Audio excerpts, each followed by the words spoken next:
I recently went on a camping trip with my family to Mount Rainier. It was my father, his dog, who is deaf and 14 years old, my brother, and his wife. We have this one camping spot where weird things happen to us every time we stay there. This last time was the most unsettling. In the past, we have seen lights in the sky that couldn't be traditional aircraft nor satellites, just blue dots moving in an irregular pattern, and we woke up in the morning nauseous and not remembering what else happened. This time, however, was very different. On one of the trees, it has an in-loving memory for a couple that died in 2000 that we didn't notice prior to setting up. The first night we were there, I was up around 12 to 12:30 a.m. when I heard a man singing. The singing was getting closer and closer to our campsite, so I grabbed my knife and held it to my chest. The singing abruptly stopped, and I heard a male and female having a conversation, but it was too muddled to make out any words. I heard one of them walk in between my tent, that I was sleeping alone in, and the tree that was about 3 feet away from me. The other walked opposite so they could circle my campsite. The strangest part was, there was never a flashlight, and it was quite dangerous to walk in the campsite without light, as we had a sort of cliff on the side that went into the Nisqually River. The voices and waking randomly stopped, but never sounded like they walked away. I eventually was able to sleep, still clutching the knife tightly in my grasp. In the morning, I asked around to see if anyone else heard anything, keeping what I heard a secret as to not put thoughts into their heads. My father said he heard a man and woman talking that night, and my sister-in-law's sister said that someone shook her tent. I never felt more validated yet scared before, as the whole interaction was about 15 minutes long. Sadly, that's not the only strange thing that happened on that trip either. A day before, when we were looking for other campsites, because we didn't want to stay in the one where weird things happen, we found an abandoned camp. It looked like the people took essentials and ran. They left a $300 tent, 2 queen air mattresses, blankets, pillows, diapers, etc. And on the tent, they had a notice from the park rangers saying it was there for over 14 days. The second night there, my family and I were walking down the river for a quiet little night hike. I was ahead of them and got to a small forested section when I started to hear a growl coming from in front of me and to the side. I put my walking stick into a defensive position, as I know there can be bears in the area, while slowly walking backwards to not show my back to whatever it was. I told my family we needed to turn back and grab bear mace from the camp just in case and stay at camp. The next morning before we packed up to go, I still wanted to have some adventures in that area. I went on my own and stumbled upon these 2 prints in the sand. One of them was a human-like foot that was twice the width of mine and about 3 inches longer. The other was a handprint that made mine look like a toddler's hand. I'm not saying it's a Bigfoot or cryptid, but whatever it was had to be over 6.5 feet. It could have very well been a tall human with abnormally large hands like my dad has. They're swollen due to an illness he has, but even his hands weren't even close enough. Also, I don't know what a person would be doing walking along the side of the river barefoot. If you know anything about Washington, it's that there are constantly sharp rocks along the rivers and ocean with very little sand. I'm not sure what either of the situations was. My sister, that wasn't there with us, seems to think I encountered the ghosts of the couple that passed there and that I ran into a Bigfoot. I'm skeptical at best. I think there were a couple scoping out our campsite, and a tall homeless person was walking around the other area, but can't say anything for sure.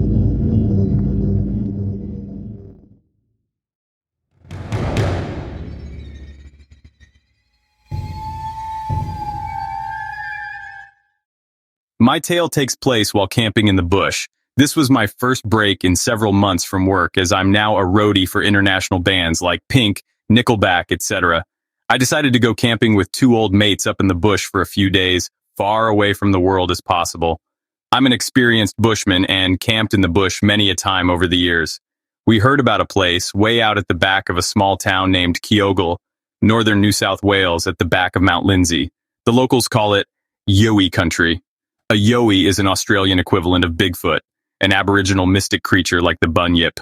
So just before the entrance to Kyogle is the gateway to the national park. After a few hours of driving, we finally found the old road that led to our purpose camping site. It was located on an old, disused logging trail. Not many people, in fact, no one, goes anywhere near here, which made it better for us. We left the truck 5 miles from where we were camped and made our way up through the dense forest along the barely recognizable track, avoiding snakes and jumping ants. Yes, we got ants that jump and attach themselves to your privates and sting the bloody hell out of you before we found our site. It took about 20 minutes to set up the site. tarpaulin over the branches to prevent rain from wetting us. But we're in a drought, but old habits are hard to break. A pit to bury our beer in it to keep it cool, see? We're bushies and also food buried in it as well, and a decent fire pit. Gathered wood and twigs, we were ready for a good night of playing cards and drinking beer and talking about the best routes we had. You know, the usual BS. The night was clear as I remember, and hot. No moon, but the stars were like little eyes peering down at us. Maybe they were. I had to go water the old lizard and stumbled off with the torch into the bush, hearing the lad's cat calling out saying, "Beware of the boogeyman." I was more concerned about the bloody deaf adders and brown snakes, never mind the bloody boogeyman. As I was doing my business and gazing at the stars, a strange and horrible smell like something rotten overwhelmed me, like as if someone let off a fart that stunk so bad that it really made my eyes burn and water. I stumbled back, gagging, but as I was stumbling back to the campsite, I thought I heard a deep growl, like when your stomach rumbles when you have nothing to eat, but louder. The hairs on the back of my neck rose as I quickly hurried back to the site. I told the other two, but they said that it might have been some animal, so we went back to our card playing. It was 11:45 by now, and I was dead beat. I had my sleeping bag already unrolled and crawled off after saying night to the other two and slid into the bag. It wasn't long before I passed out. I don't know how long I was asleep, but the three of us were suddenly woken up by the strangest, spookiest, loudest, piercing scream that I've ever heard. It was not human. It was inhuman. We sat up and looked at each other when we heard loud crashing coming towards our campsite like a bulldozer ramping through the bush. Whatever the hell it was big. Then I saw it. Something massive, well-built, coming crashing through the forest. I couldn't make out the details, but it looked strangely like a human or, even better, a gorilla. The smell will haunt me to the end of my days. It was that rotting stench like a corpse. This thing stood over 7 feet as it came tearing through the campsite, then vanished into the night. We all jumped up, gibbering like madmen about what we just witnessed. Was it just some hippie that just smoked some potent weed? No, can't have been. Too tall and well-built to be a hippie. But it smelled like one, though. I tell you this, none of us slept that night. I had the hatchet ready, while one of my mates had a huge branch. The other, I don't know what he had. But we waited until dawn popped its head over the ridge before we left. What we saw in the daylight frightened the Christ out of us. The small saplings were all bent back and snapped. Some of our gear was trampled beyond repair, but we were shaken and stirred by our experience that we drove into town. We didn't tell the locals about what we saw or heard in case they thought we were nuts. I did find out, though, that a few weeks after we saw that, someone else had the same experience a few miles from where we were. I don't know what we saw, but I'm put off from camping up there. Maybe the local blacks are right when they said that Yuis exist in that region.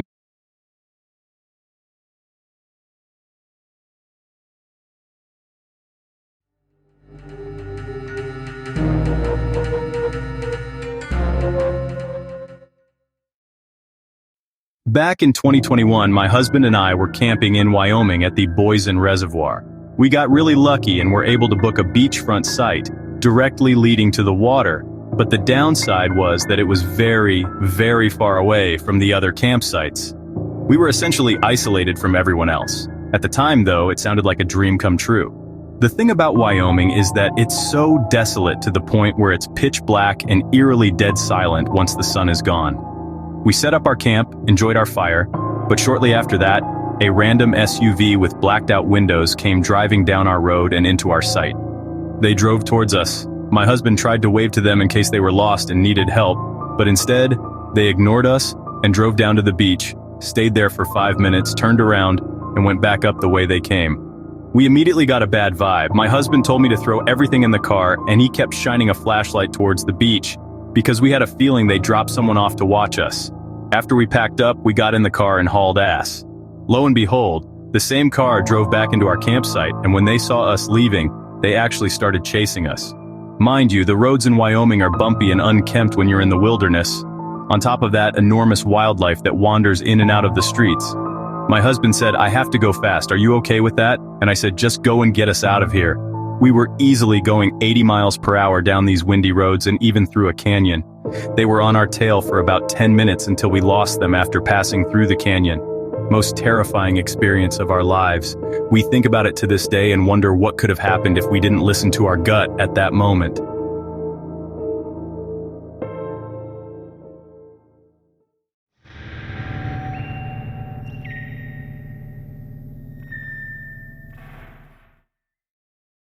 I remember what had happened during a camping trip about 11 years ago when I was around 4 years old. And yes, I can remember that far back, just another one of my gifts, unfortunately.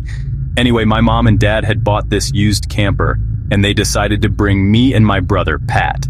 I don't remember much leading up to the events of what had happened at that camping ground, but I do recall that the camper was very old, probably from the 70s. My mom assumed that was the reason for the violent attack on us, that one night we tried to stay at that campsite, or even that the campsite was located above a Native American burial site where the soil had gone sour, or at least that's what they call it, or it could have been just from us trespassing.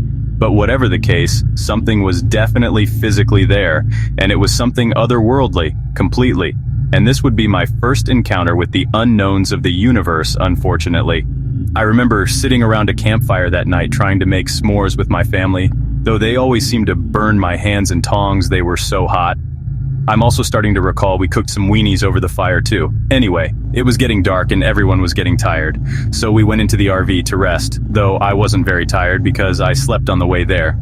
I remember I was still so small, my mom let me share the bed with her. I tried to get some sleep, but as the night went on, I still couldn't sleep. And then something happened so terrifying I still remember it vividly until this day. The camper started to shake and bang as something outside started to pound against the RV. My mom was the first to wake up and grasp me tight as she got really scared.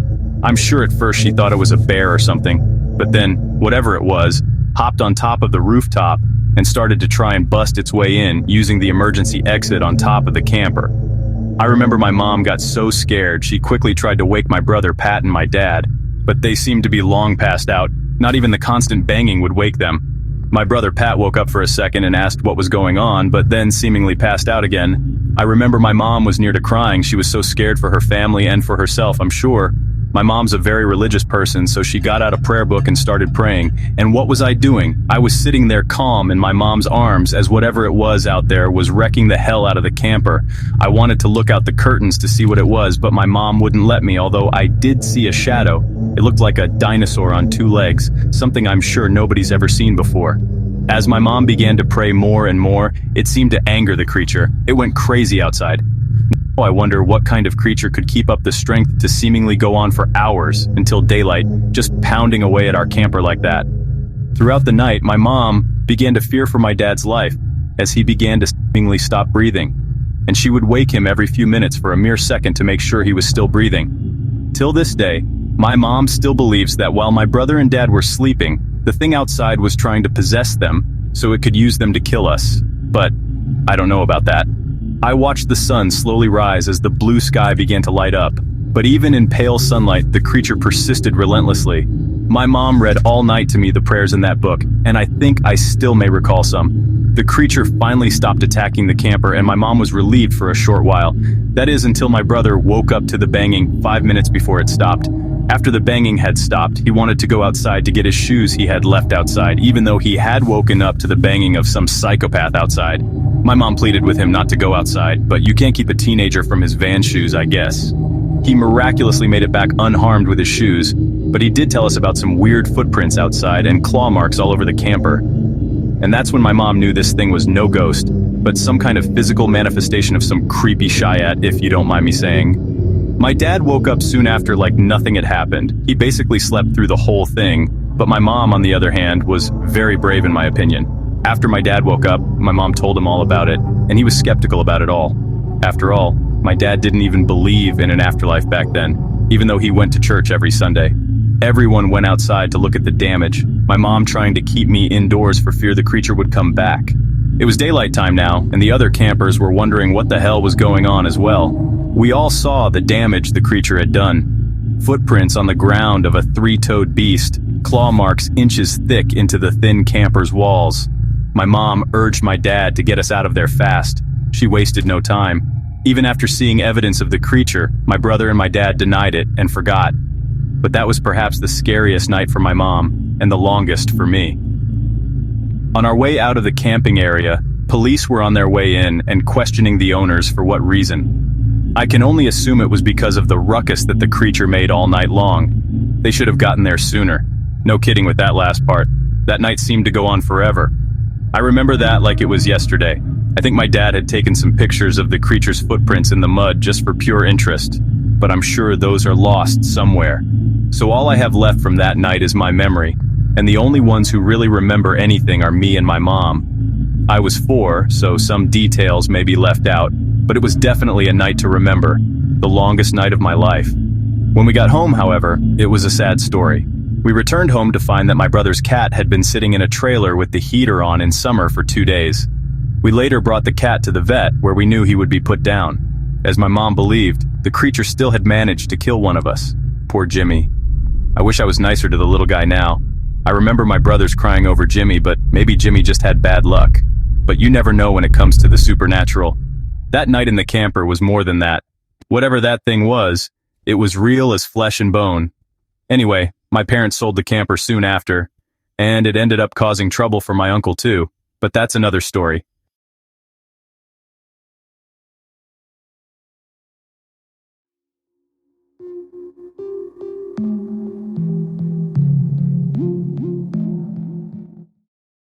I was camping in NE, Ohio by myself. I was on my third and final night there. I woke up to pee. I walked about 10 feet from my hammock and noticed a headlamp about 80 to 100 feet from me. I watched it for about 10 minutes. I watched him stand up and sit down. I got my boots on and grabbed my hatchet and started walking to the right of my campsite. I was going to find out what he was up to. I got about 50 yards from my site and started walking towards him when I noticed another headlamp, about 40 feet from me, and walking around. I hit the ground and threw some leaves on me. He walked about 10 feet from where I was lying. Then he stopped, lit a cigarette, and finished his beer. After he got far enough that he couldn't hear me, I got up and started walking towards the first guy. I got close enough to him that I could hear his phone receiving messages. I moved up closer to him quietly to where I could see his face lit up from his cell phone. That's when he stood up and started walking towards my hammock. I laid there on the ground for a minute and made my way towards my site. I stopped when I started hearing my tarp that I had above my hammock being trashed. Then I could see flashlights and then my big flashlight turn on and off. I heard my mess kit being thrown and them talking about how he was just here. I laid on the ground and watched my flashlight walk away until it was a small, dim light. When the sun came up and I returned, my whole site was destroyed. My hammock and tarp were shredded by what looked like a machete. My mess kit was stomped on. They took my backpack, rain gear, and flashlight. I went to the spot where I had seen the first guy and found chew pouches, 8 empty beer cans, and an empty lighter. I walked to where I had seen the other guy and found an empty bag of powder which turned out to be meth, a mess of cigarette butts and human feces.